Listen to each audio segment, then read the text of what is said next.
وما أرسلناك إلا رحمة للعالمين بسم الله الرحمن الرحيم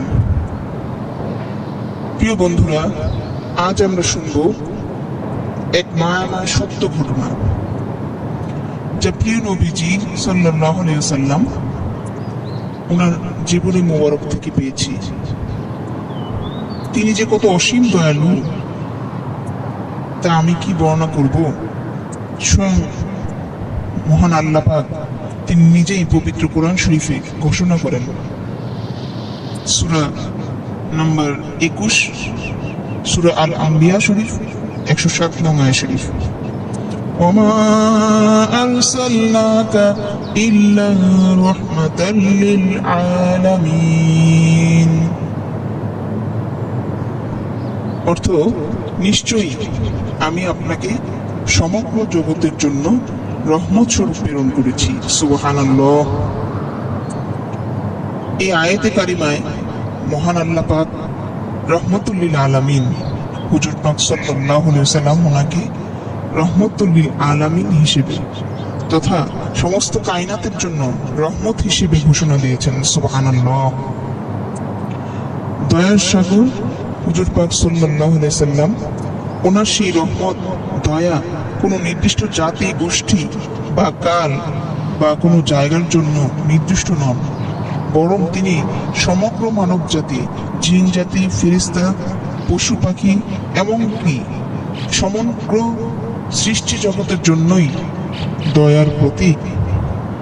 রহমতুল লিল আলামিন হুজুর সাল্লাল্লাহু আলাইহি ওয়াসাল্লাম ওনার আচরণ, শিষ্টাচার, দয়া, সহানুভূতি সবই হচ্ছেন এক রহমতুল লিল আলামিন ওনার বাস্তব নমুনা। সুবহানাল্লাহ। তিনি যে কত অসীম দয়ালু ছিলেন, ওনার সেই নজিরবিহীন দৃষ্টান্ত আমরা ওনার জীবন পেয়েছি। সেখান থেকেই ছোট্ট একটি ঘটনা আজকে শোনাবো। একবার মদিনা শরীফে এক ইহুদি একটা হরিণীকে শিকার করলো। শিকার করে হরিণীকে একটি গাছের সাথে বেঁধে রাখলো। সেই হরিণীর ছোট ছোট দুটি বাচ্চা ছিল। দুধ পান করাতে না পারলে ওরা মারা যাবে। একে তো বন্দী হওয়ার দুর্বিষহ যন্ত্রণা, তদুপরি ছোট বাচ্চাদের মমতায় হরিণীটি উদ্বেলিত হয়ে উঠছিল। ক্ষুধার্ত ছোট বাচ্চাদেরকে দুধ পান করাতে হবে, তাই সে মুক্তি চায়। কিন্তু মুক্তির উপায় কি? তাকে তো বেঁধে রাখা হয়েছে। কোনো উপায় না পেয়ে হরিণী তখন বাচ্চাদের মায়ায় অঝোর ধারায় কাঁদতে শুরু করলো। হঠাৎ সেই পথ দিয়ে যাচ্ছিলেন আখির নবী, দয়ার নবী, রহমতুল লিল আলামিন হুজুর পাক সাল্লাল্লাহু আলাইহি ওয়াসাল্লাম। তিনি দেখলেন হরিণীর চোখে পানি, অঝোর ধারায় কাঁদছে সে। তিনি দেখলেন হরিণীর চোখে পানি, সে অঝোর ধারায় কাঁদছে। তিনি জিজ্ঞেস করলেন, হরিণী, তোমার কি হয়েছে? তুমি কাঁদছো কেন? আল্লাহ পাক ওনার কুদরত, নবীজি ওনার মুজিজা শরীফ, হরিণীর জবান খুলে গেল। সে কথা বলতে শুরু করলো। হরিণী বিনীত কণ্ঠে আরজু করল, ইয়া রাসূলুল্লাহ, ইয়া হাবিবাল্লাহ সাল্লাল্লাহু আলাইহি ওয়াসাল্লাম, এক ইহুদি আমাকে আটকে রেখেছে। আমার ছোট বাচ্চা ক্ষুধার্ত, ওদের দুধ পান করাতে হবে। দয়া করে আপনি যদি অল্প সময়ের জন্য আমার বাঁধন খুলে দিয়ে আমাকে একটু মুক্ত করে দেন, তাহলে আমি বাচ্চাদেরকে দুধ পান করিয়েই আবার আমি এখানে ফিরে আসব। কথা শুনে দয়ার সাগর রহমতুল লিল আলামিন হুজুর পাক সাল্লাল্লাহু আলাইহি ওয়াসাল্লাম তিনি সাথে সাথেই হরিণীকে মুক্ত করে দিয়ে বলেন, যাও হরিণী, তোমার বাচ্চাদেরকে দুধ পান করিয়ে আসো, আমি এখানেই তোমার জন্য অপেক্ষা করছি। হরিণী তখন খুশি হয়ে তৎক্ষণাৎ দৌড়াতে দৌড়াতে সে জঙ্গলে চলে গেল। সেখানে গিয়ে বাচ্চাদের কাছে হাঁপাতে হাঁপাতে বলল, বাচ্চারা, তোমরা তাড়াতাড়ি দুধ পান করে নাও, আমাকে আবার চলে যেতে হবে। বাচ্চারা জিজ্ঞেস করলো, কেন মা, কি হয়েছে? হরিণী বলল, আজ এক মুবারক ঘটনার অবতরণ হয়েছে। এক ইহুদি আমাকে আটকে রেখেছিল, তবে আমার খুশ নসিব যে আমি রহমাতুল্লিল আলামিন হুজুর পাক সাল্লাল্লাহু আলাইহি সাল্লাম ওনার সাক্ষাৎ মোবারক পেয়েছি, এবং আমি ওনার কাছে আরজু করেছি তোমাদের দুধ পান করানোর জন্য। অল্প সময়ের জন্য আমি মুক্তি চেয়েছি, এবং আমি ওনাকে প্রতিশ্রুতি দিয়েছি যে তোমাদেরকে দুধ পান করিয়েই আমি আবার এখানে ফিরে আসব।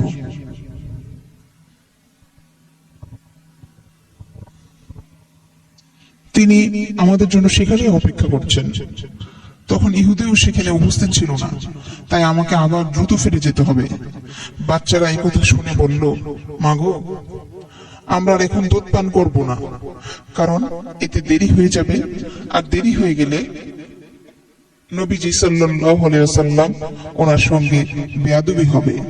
তাই চলুন একসাথে আমরা নবীজি সাল্লাল্লাহু আলাইহি ওয়াসাল্লাম ওনার খিদমতে গিয়ে হাজির হই। আর ওইদিকে নবীজি সাল্লাল্লাহু আলাইহি ওয়াসাল্লাম তিনি হরিণীর জায়গায় অপেক্ষা করছেন। ইতিমধ্যেই ইহুদিটি ঘটনাস্থলে ফিরে দেখতে পায় তার আটককৃত হরিণী যথাস্থানে নেই। সে হুজুর পাক সাল্লাল্লাহু আলাইহি ওয়াসাল্লাম ওনাকে ইঙ্গিত করে জিজ্ঞেস করলো যে তার হরিণীর ব্যাপারে। তখন তিনি ইহুদিকে বললেন যে তার ছোট ছোট দুটো বাচ্চা, সেই বাচ্চাকে দুধ পান করানোর জন্য হরিণীকে আমি অল্প সময়ের জন্য ছেড়ে দিয়েছি। সে প্রতিশ্রুতি দিয়েছে যে কিছুক্ষণের মধ্যেই সে ফিরে আসবে। বিষয়টি ইহুদির মোটেও বিশ্বাস হয়নি। ক্ষুব্ধ ইহুদি মনে মনে ভাবে, হরিণী কি মানুষ? সে কিভাবে প্রতিশ্রুতি রক্ষা করবে? কিভাবে প্রতিশ্রুতি রক্ষা করবে? সে কিভাবে সে প্রতিশ্রুতি দিবে? আর কেনই বা সে ফিরে আসবে? কারণ সে জানে আসলে তার নিশ্চিত মৃত্যু অবধারিত। আসলে হুজুর পাক সাল্লাল্লাহু আলাইহি সাল্লাম তিনি যে সেই হরিণীর রাসূল, সেটা হরিণী জানে ঠিকই, কিন্তু এই ইহুদি সেই বিষয়ে অজ্ঞ, যার দরুন সে রাগান্বিত হয়ে রাস্তার দিকে তাকিয়ে থাকলো।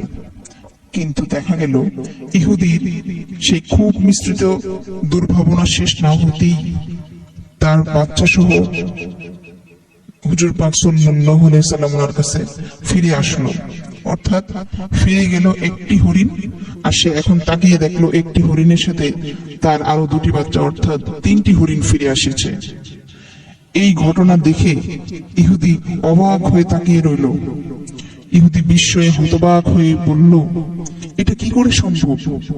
বনের পশুকে একবার ছেড়ে দিলে সে তো আর কখনো ফিরে আসে না, কিন্তু সে তো ফিরে এসেছে, সাথে তার দুটো বাচ্চাকেও নিয়ে এসেছে।